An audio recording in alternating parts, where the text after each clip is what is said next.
Coming up, Election Day special, we give you all the details you need. And later, we show you how Iowa City is encouraging locals to vote. We hear from Iowa Wrestling for the first time this season. And we'll show you one basketball player's impressive return to the court. It may be November, but spooky season is not over yet. Tune into weather to hear this week's overcast forecast. All that and more is coming up on this Tuesday, November 6th edition of DITV. Don't click away, it all starts now.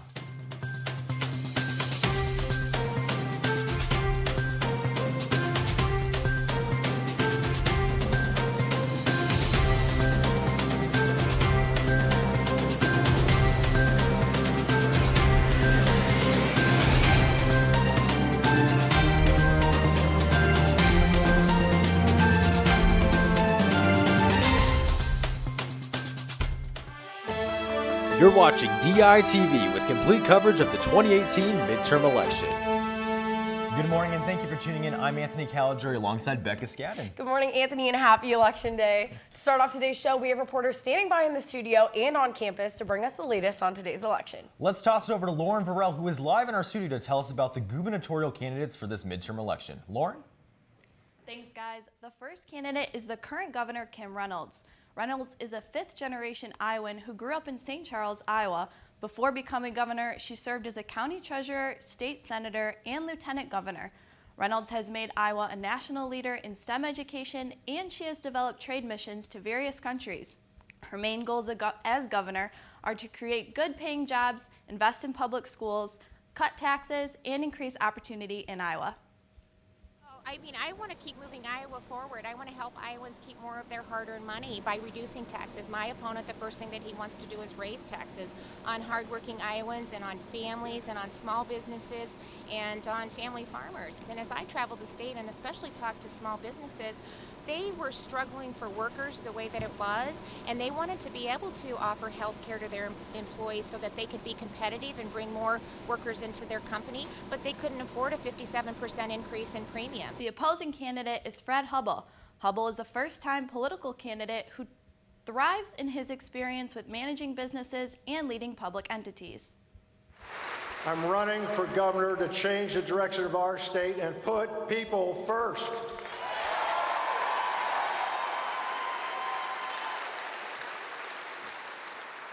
You know, I'm not a politician, I never have been, but I know I have the leadership experience to bring people together and get results.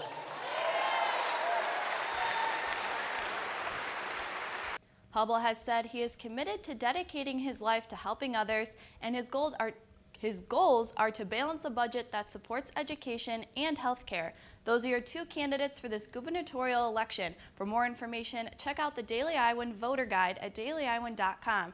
Now let's talk about the second congressional election with DITV reporter Noah Gowdy standing by in the newsroom. Noah?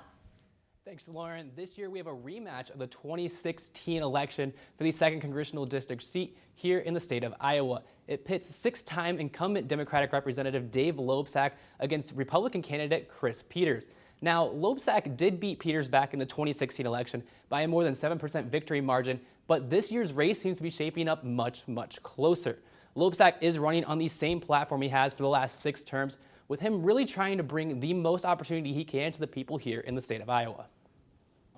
And making sure that I come back almost every single weekend when I'm not in session in Washington, D.C. And I come back here and I'm on the road. I have 24 counties. And I'm working really hard to hear what people have to say, to get their thoughts about how I can best represent them, because that's my job. Now, Loebsack isn't the only one with Iowans' interests at hand, as he is going up against Republican candidate Chris Peters. Peters did a complete revamp of his campaign for the 2018 election, and he feels he is really the best possible candidate here in the ballot for Iowa's election.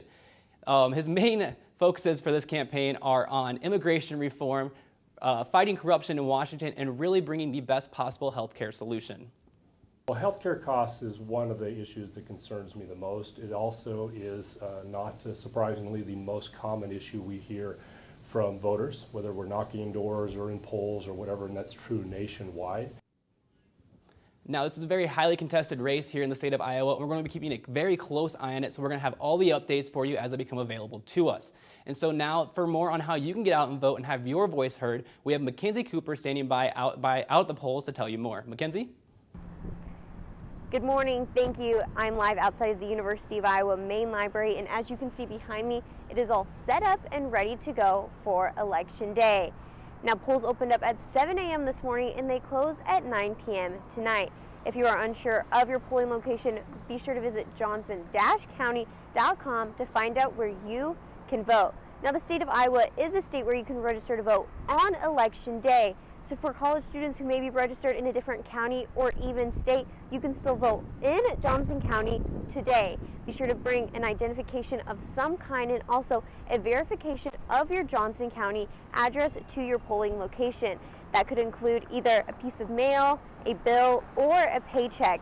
Be sure to follow the Daily Iowan on both Twitter and Facebook to stay updated with all of our Election Day coverage. Anthony and Becca, back to you. Thanks, Mackenzie. With the polls opening today, everyone is encouraged to go out and vote. And Iowa City businesses are providing further incentive to beat Johnson County's June 2018 voter turnout record, one that overturned the previous one set in 1994.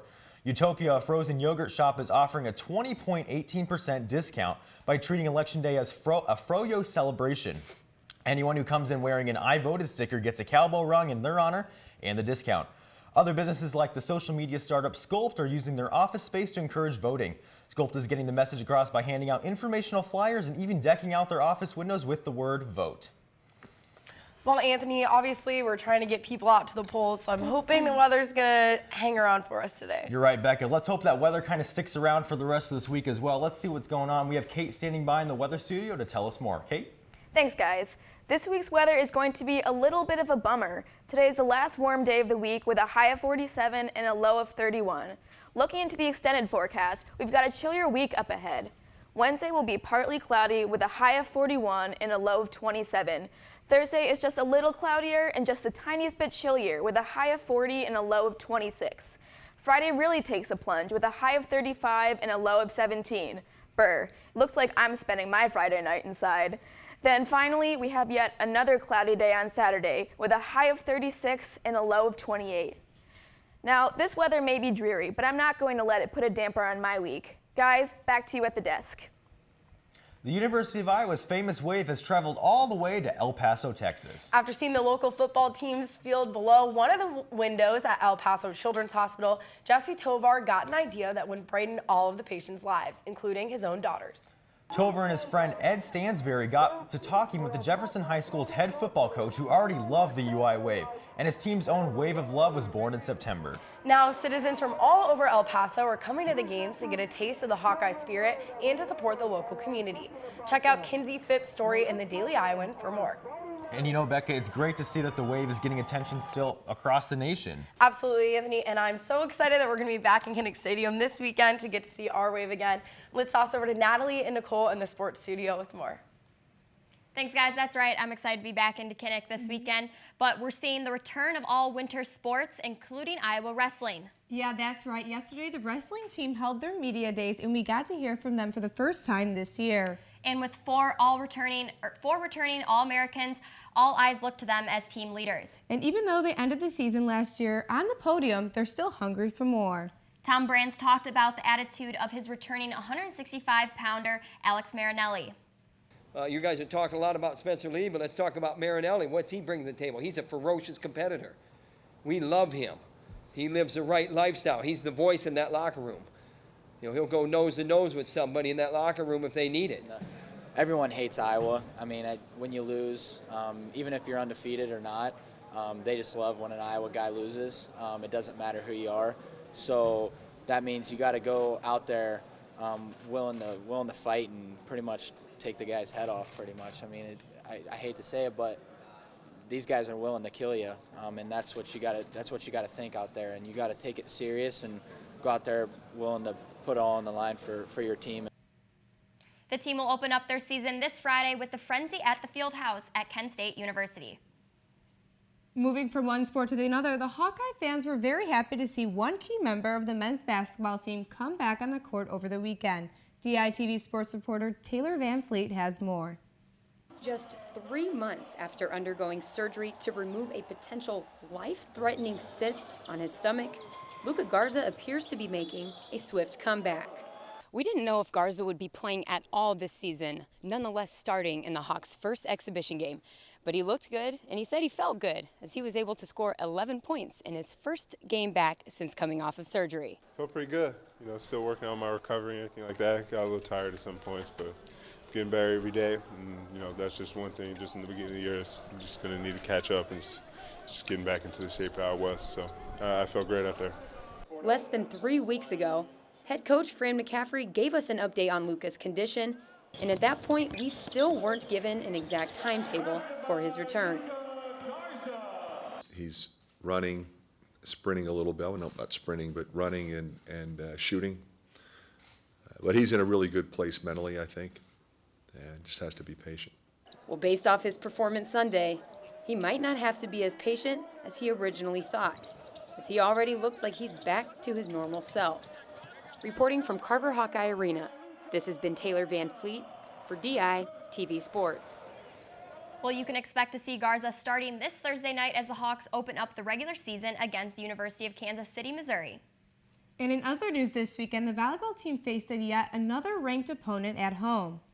On Saturday, the 7th-ranked Nittany Lions came into Carver and had no trouble with the Hawkeyes. They traded the first 3 points of the first set, but it would be all to Nittany Lions from there as they took on the set to 25-18.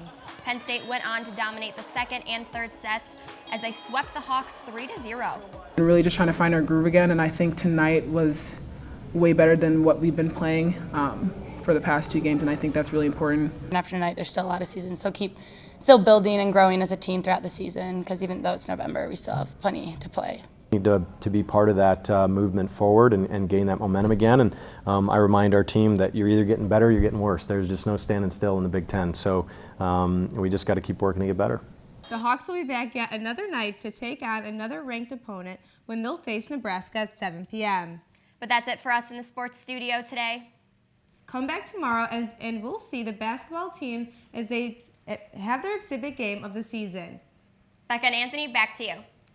Well, a few months ago, rumors started circulating that the Spice Girls may return for a 2019 tour. And yesterday, the famous girl group officially announced a UK stadium tour set for next summer. However, there's one twist. Posh Spice or Victoria Beckham will not be joining the girls on the road. A major disappointment to fans, and I'm really joining that disappointment there. Posh Spice is my second favorite next to Scary Spice. So while no other tour dates have been announced, the tour is rumored to turn into a world tour. But thank you for tuning into this Tuesday Election Day special of DITV. Make sure you tune into the Daily Iowans Facebook and Twitter as we will be bringing you the latest updates throughout the day. From live poll results to reporters in Des Moines and Iowa City, we'll have it all. For DITV, I'm Becca Scadden. And I'm Anthony Caligari. Have a great day, Iowa City, and don't forget to go out there and vote.